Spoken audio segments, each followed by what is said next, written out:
اور مومنو یہ نہ سمجھنا کہ یہ ظالم جو کام کر رہے ہیں اللہ ان سے بے خبر ہے، وہ ان کو اس دن تک مہلت دے رہا ہے جبکہ دہشت کے سبب آنکھیں پھٹی کی پھٹی رہ جائیں گی اور لوگ سر اٹھائے ہوئے میدان قیامت کی طرف دوڑ رہے ہوں گے، ان کی نگاہیں خود اپنی طرف لوٹ نہ سکیں گی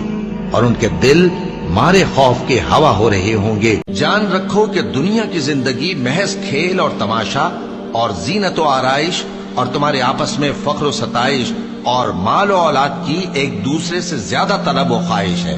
اور دنیا کی زندگی تو دھوکے کا سامان ہے۔ بندو اپنے پروردگار کی بخشش کی طرف اور جنت کی طرف لپکو جس کا عرض آسمان اور زمین کے عرض کا سا ہے، اور وہ ان لوگوں کے لیے تیار کی گئی ہے جو اللہ پر اور اس کے پیغمبروں پر ایمان لائے ہیں۔ یہ اللہ کا فضل ہے، جسے چاہے عطا فرمائے، اور اللہ بڑے فضل کا مالک ہے۔ اور جب انسان کو تکلیف پہنچتی ہے تو لیٹا اور بیٹھا اور کھڑا ہر حال میں ہمیں پکارتا ہے،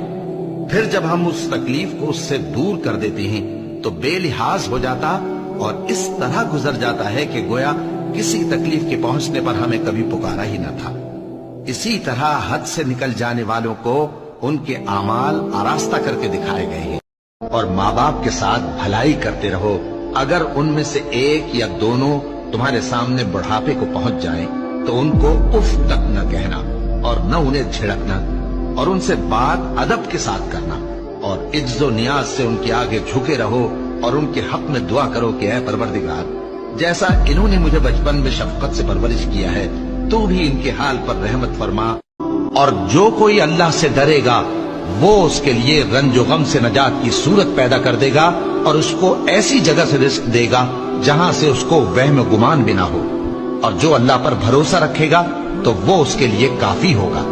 اللہ اپنے کام کو جو وہ کرنا چاہتا ہے پورا کر دیتا ہے۔ اللہ نے ہر چیز کا اندازہ مقرر کر رکھا ہے۔